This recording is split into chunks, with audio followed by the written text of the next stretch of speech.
Welcome back to the Donkey Vote podcast with Francis. Tobias. And George. These interviews will be focusing on the past careers of politicians before they entered parliament. With a strong intention to our audience that anything is achievable no matter what you studied in university or college. If you like this sort of content, please make sure you like, subscribe, comment, and share with your friends. Also, we are on YouTube and Spotify, so make sure you follow us on those platforms. Make sure to follow us on Instagram as well to keep updated with the latest episodes and reels that we release. Enjoy the interview. Today we are joined by the member for Brunswick, Greens MP, Tim Reid. Tim, thank you for joining us today. It's a pleasure. Just for our audience out there who may not know an entire lot about you, could you give us a little brief description of yourself just before we get into the questions? Of course. So I'm the Greens State MP representing the inner Melbourne seat of Brunswick, and I've been in this seat for about 5 years. Before I was elected, I was a doctor, but since being elected, this has been a full-time job, so I haven't been practicing medicine for the past 5 years.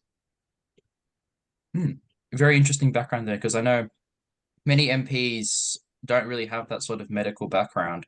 So I'm guessing you're probably one of the only ones in Parliament that does have, a medical GP sort of background. Well, it's interesting. There are 8 Greens MPs and 2 of us are doctors. So we're the only 2 doctors in Parliament. The other is wow. Dr. Sarah Mansfield. She's in the upper house. I'm in the lower house. Yeah, that's very, very interesting. Very interesting there.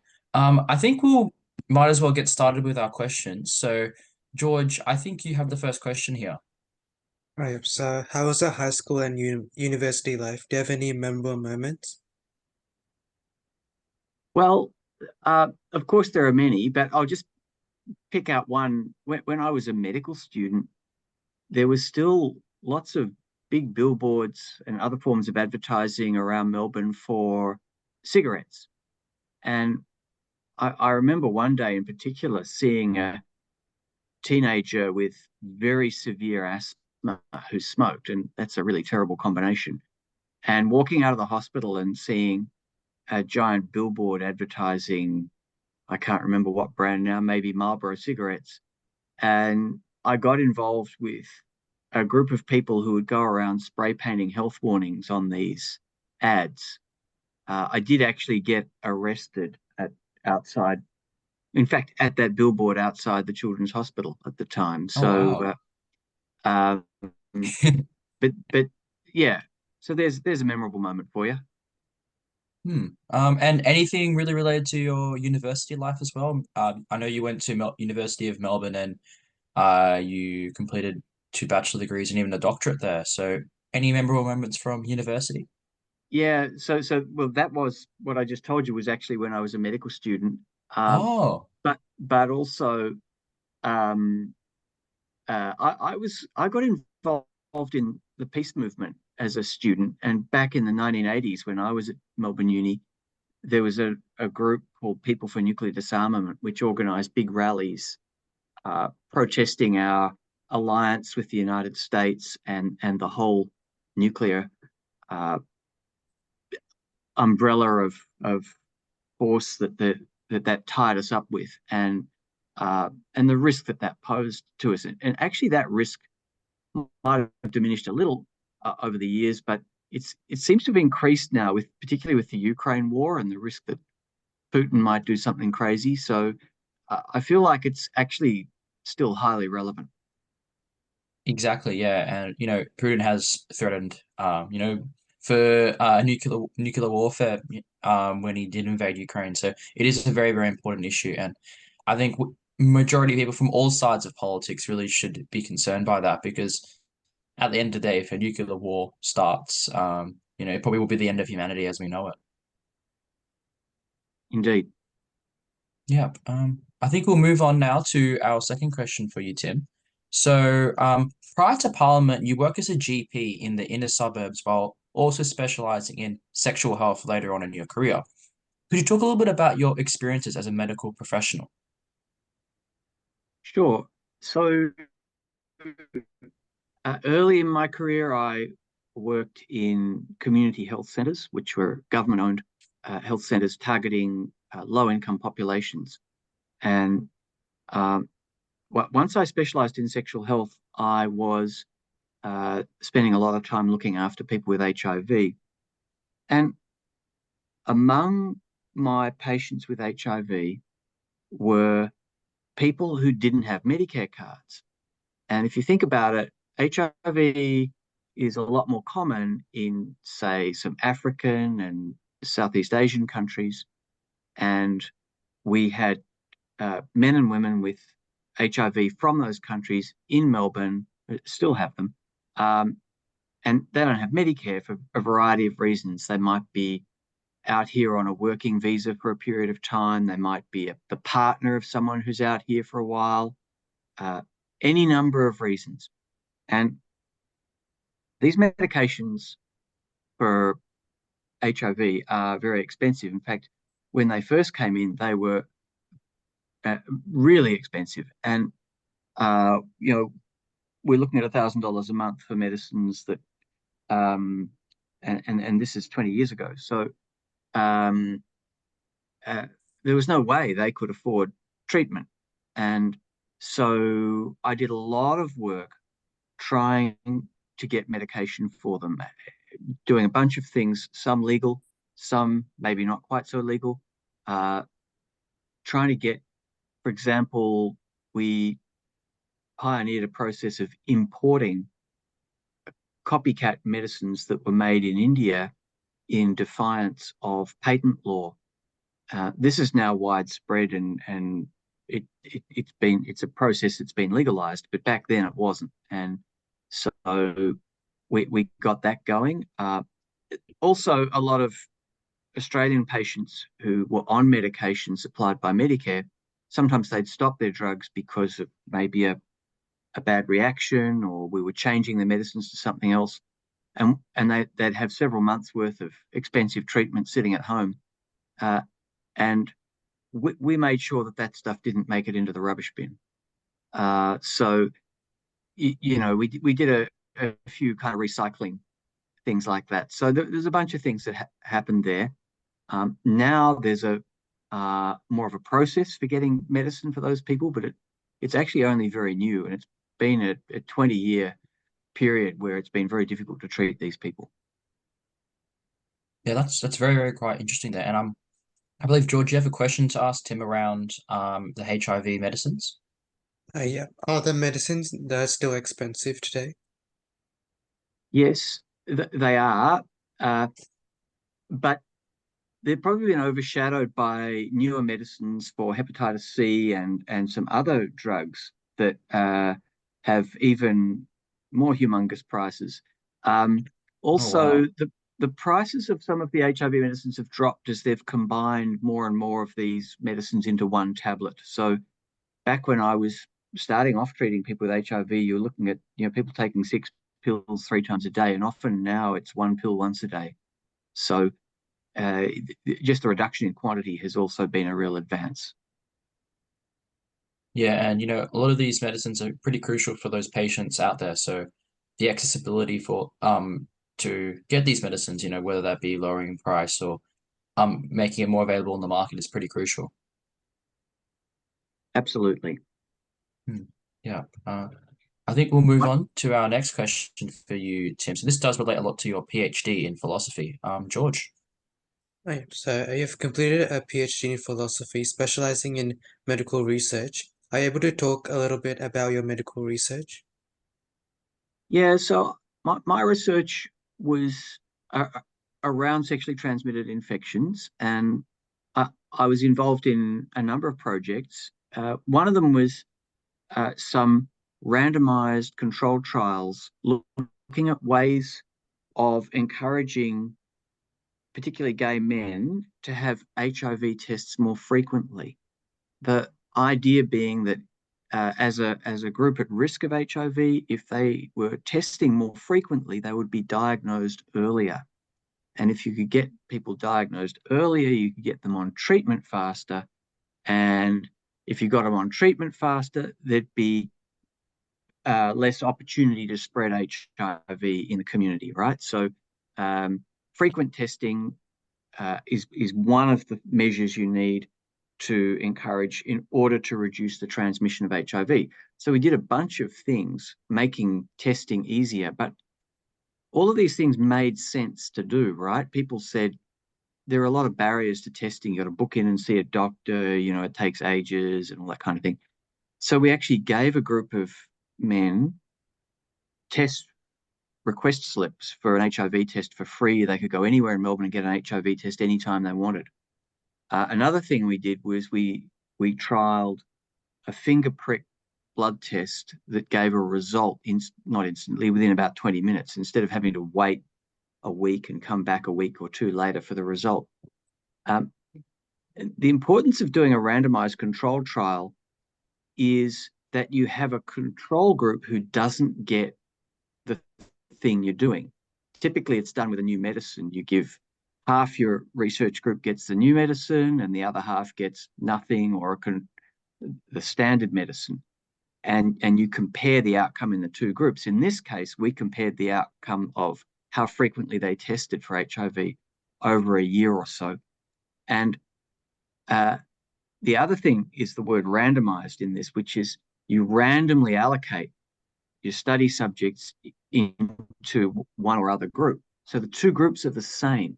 You don't want a group of happy, healthy volunteers in one group and a group of less enthusiastic or people who differ in some other way in your other group, because then you don't know what's explaining the difference you saw.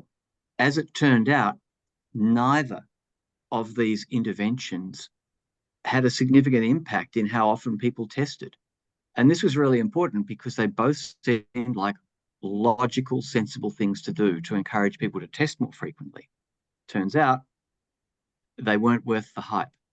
So, and it's really important that we do this kind of study when people say, here's the next greatest thing, not just in healthcare, but in a whole range of ways in which we deal with people, like a new way of teaching kids to read, or some new thing we might do to people who commit crimes or whatever. Unless we trial it in a sort of randomized control trial, we're not going to know for sure whether it really makes a difference. That's very, very true because, in that sense, if you're putting in, new laws or you're putting in new policies into government and they aren't tested and trialed, if they come back through and, they haven't done anything or they've made the situation even worse, that's probably because you didn't trial it through and you didn't test it to see if how the policy or how, that legislation would affect people. So I think that is very true that, in most circumstances, we have to try and trial things and we have to try and make sure that, we've done enough research into these sort of issues because at the end of the day, it does really affect people if we do get it wrong. Evaluation is really important. And just doing a sort of a survey which says, are you happy with what we did? That's not proper evaluation. You need an outcome you need to measure the outcome that you claim will result from your intervention. Exactly, because just someone handing out a survey saying, "Are you happy with this?" That's a very, very mediocre and pretty simplistic way of actually analyzing what sort of policy, what the policy actually did and did it help people. Actually going out probably into the community and talking to these people and seeing what's going on and understanding how the legislation has impacted them is probably a lot better of a way to evaluate whether it's working or not. Yeah, unfortunately, a lot of government evaluations are pretty much just a satisfaction survey, which is a bit sad when you consider the amount of money at stake. Very, very true, sadly. Yeah. I think we'll move on to our next question for you, Tim. So this comes from Tobias, who unfortunately wasn't going to be here with us today. And I think it does relate a little bit to your lecture of Brunswick. So tell me if you are able to hear it.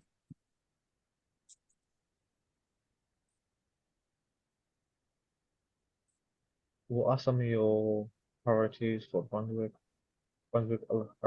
electorate in the next 2 years?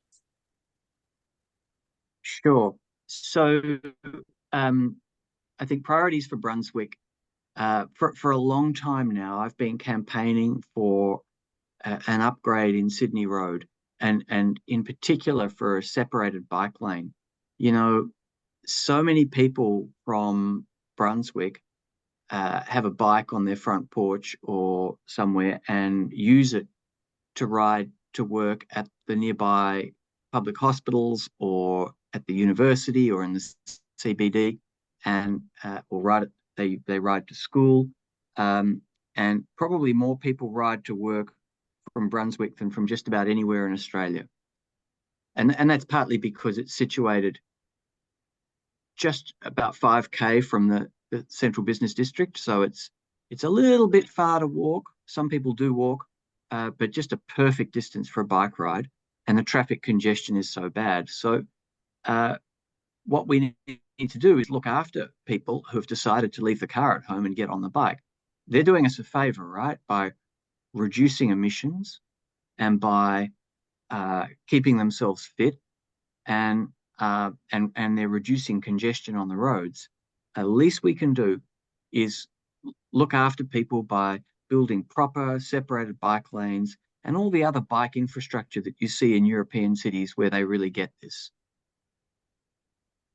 Yeah, because as you said, a lot of people in Brunswick. I actually have family who do live in Brunswick West, so and a lot of them, either use the tram or they ride and walk around because of the accessibility and the traffic in Brunswick West and whole of, Sydney Road is pretty bad. So it's important that, we invest a little bit more in terms of, not necessarily just trams and, walking paths, but as you said, cycling paths and that sort of thing, just to make it more accessible for people to use bikes and, to get traffic off roads. Yeah. The other thing I'll just mention, perhaps briefly, is that my area doesn't have a lot of open green space, or sport facilities, certainly in the Brunswick area, and I, I think that there's a lot more pressure on on what we do have because of the apartments and increasing number of people living in the area. It's hard to get a lane to swim in the pool. You're typically sharing it with five other people. So um, uh, those kinds of facilities are also really important. Yeah, and do you think there's some certain facilities that you think should be added into the Brunswick area and that you've tried to campaign for? One of the things I'm looking at is increasing the amount of money that councils can charge developers. When a developer decides to build an apartment building and bring 200 people into the area, they make a contribution to the council's open space levy so that the council can then buy some open space somewhere.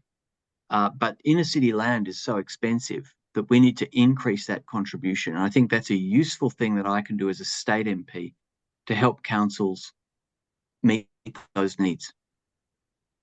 Exactly, because we are in a bit of a housing crisis currently, so it is very important that we try and increase supply in especially in your area, which is a pretty sought after area, Brunswick. All inner city suburbs are very sought after. So the best way to increase supply and also to generate revenue for councils is important. Mhm. I think we'll move on to our next question for you, Tim. So, who would you say is your political role model or idol? Look, in truth, there's been a few, but I might just single out a, a couple. Bob Brown and Christine Milne, both former leaders of the Greens, and Janet Rice, who's a Green senator in Victoria. And they've all got one thing in common. They were all involved in saving the Franklin River from being dammed. For people too young to remember, the Franklin River flows through southwest Tasmania and it's a wilderness area. It's well worth a visit if you're brave enough to go on a rafting tour down, and I highly recommend that one day in your life. And it was going to be dammed for a hydroelectric dam, which would have flooded a really important cave with Aboriginal evidence of Aboriginal civilization going back tens of thousands of years. It would have flooded a whole lot of amazing wilderness habitat and unusual ecosystems, and it was a really large, well-coordinated protest movement, uh, largely headed up by Bob Brown, which pushed a newly elected federal Labor government into finally protecting that area. And it's well worth looking at the history of that. There's an ABC podcast called Saving the Franklin River. And Brown, Milne, and Rice were all involved in that protest. And Janet Rice was involved in helping set up the Victorian Greens. In fact, the Australian Greens was really the first Green Party in the world, and it was born out of that movement initially as the United Tasmania Party was how it began. And hundreds of people, many Victorians, were arrested and imprisoned in Tasmania. Part of the campaign tactics was to fill the prisons. In fact, Bob Brown was elected to the Tasmanian State Parliament while he was in prison. And one lesson I think that comes out of this is that the right to protest is a really important part of our democracy, and in making the people's wishes known when governments are failing to respond or failing to listen. That's very interesting there because, if you look at it from an ecological point of view, the Franklin Dam, there was, as you said, really, really important. It's a great area to go rafting. There's really important Aboriginal art that's been there for thousands and thousands of years, which really should have been saved. And then if you do look at it from an economic point of view as well, we are a little bit we are in an energy crisis, and hydroelectricity is a very, very good, renewable and efficient way to produce energy, and it goes away from coal and those sort of things and gas. So there are two ends to the sword in that sense. Yeah, yeah. So I think just picking up on that I mean, the modern equivalent obviously is the climate crisis, and but what's happening at the moment has been a shift in most states, including Victoria, to criminalise protest more. There are tougher anti-protest penalties, and so for example, if you go into a logging coup, $20,000 fines, that kind of thing. That's interesting. So those fines have increased a lot during the last couple of years, especially because I know the Allen Labor government's finally banned native logging, from what I've heard. But so those sort of fines have really increased over the last couple of years, Tim.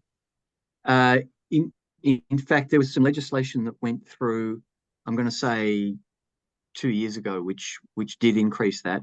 And while native forest logging has largely ended in Victoria, there's still some interesting work which kind of looks awfully like native forest logging in terms of cutting down trees for safety reasons and fire risk and so on. So we need to keep a close eye on that and ensure that they're not overdoing that. True, very, very true. You don't want, in that sense. I mean, if they are following the rules, then they are, impeding on and increasing a fire risk. Of course, those trees should be taken down, but if they aren't, they probably should be looked at for sure. And meanwhile, logging is proceeding at a hell of a rate in Tasmania, and I think New South Wales. So that's something also. So we really need a national approach to this. I think we'll move on now to our next question for you, Tim. So this also does come from Tobias here, who couldn't be with us today, as I said before. Just let me know if you can hear it properly. Our next question is, what made you run in the 2018 Victorian state election for the Greens, and what made you join the Greens? Yeah, I heard the first part. It was very soft, but so I I really joined the Greens and got involved and ran for election because of concerns about climate change, and particularly in 2018 when I decided to run, and 2014 because it was my second go. I ran in 2014 as well. Was that Victoria is burning an enormous amount of brown coal and not doing enough to get off it fast enough. Just to give you an idea, we burn, on the latest figures, over 100,000 tonnes of brown coal every single day in this state. And it's hard to visualize what 100,000 tonnes of coal would look like, but imagine a coal train. We don't have coal trains in Victoria, but they do in Queensland. Sometimes they're 100 carriages long, really long trains full of coal with these wagons. Well, a train carrying Victoria's daily coal consumption would be 21 kilometres long, and it would have 1,200 wagons, and it would stretch all the way from Flinders Street to Glen Waverley Station. And that's how much we burn every single day. And all that's mostly carbon, and it is destined to go up into our atmosphere and spend over a century floating around in the air above us and warming the planet. So getting Victoria off that is why I stood for politics. And what made you run actually in what made you also no, what actually made you join the Greens? Was it just also that uh climate change sort of movement, or It was largely climate. I mean, look, the Greens speak to, I think, a new generation of people interested in politics, and the Greens have a number of sort of, if you like, underlying principles behind our policies. And one of them is social justice or fairness. And you see that coming through in the work we've been doing, advocating for a rent freeze or for some sort of control on rent. About half of the people in my electorate of Brunswick rent, and rent increases are increasing in an out of control way right now. And people are either at risk of or afraid of or becoming homeless as a result of crazy rent hikes. So that's just one other example of the importance of social justice underpinning our policies. And that's something that I've seen in healthcare. That example I gave you earlier about trying to get HIV medicines for people who didn't have Medicare cards but were at risk of dying of AIDS was another example of that social justice principle in action. yeah, and some a lot of senses as well. Being socially just is important in terms of society because we've got to always help out the marginalized and the poor because they are some of the most desperate people in our society, and we can't just let them live on the streets and that sort of thing. If I And can give you it and yeah, continue, Tim. If I can give you one other example, so that one of the other principles underlying our policies is peace and non-violence.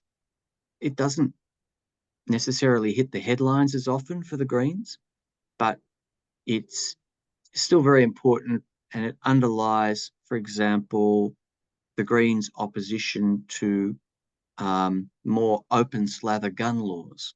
So we think that guns should be tightly restricted in society and that really only available for people who need them. And it's because of Australia's better approach to guns that we don't have the sorts of school shootings and massacres and so on that seem to happen every other day in the United States. But Sadly, that peace and that non-violence principle also, for example, underlies our calls for a ceasefire in Gaza. yeah, and as you said, we are really, really lucky here in Australia that we have pretty strong gun laws, especially around, because in the US, from what I've seen and what I've heard, you can just go to the store and just buy a rifle out of nowhere, like in Walmart. So at least here, there is those sort of restrictions and those sort of things that, stop people because you don't want because the main reason why there are so much gun violence in the US is because there are people who are sadly, mentally ill and that sort of thing, and they can get hold of these sort of weapons and cause destruction. And at least in Australia, we've got those gun laws that, protect innocent lives from those sort of attacks. Cool. Yeah. I think we'll move on to our final question for you, Tim. George. Yep. So finally, what's one piece of advice you'd give to students in 2024, especially those entering university or high school? Oh, well, I would say pay attention to at least some of what's going on in politics. I actually think that we have a narrow definition of politics, too narrow a definition sometimes. We think of it as one party versus another and who's going to be the prime minister. But politics is really the business of changing our society for the better. It's not just political parties. It's any campaign that or work that's being done to improve how our society operates. And so my advice for people is pay attention. And if you're upset about a situation, try and find out who's working to improve it and help them. Because if you don't get involved, you're letting other people make the decisions, and they've got their own motives. So, the bad guys are well funded and trying to make things better for them. So if we don't get involved, they'll get away with a lot. That's true. And that goes to anyone from any political side that, if you see an issue out there in your community, in your electorate that you think that your local member's not doing enough on, campaigning and, starting those sort of movements is important because at the end of the day, they represent your community. And if you don't think they're doing a good job, you can get a movement together and you can eventually vote them out and get someone who you think will represent your community better. Yeah. Absolutely right, Francis and George. Great to talk to you.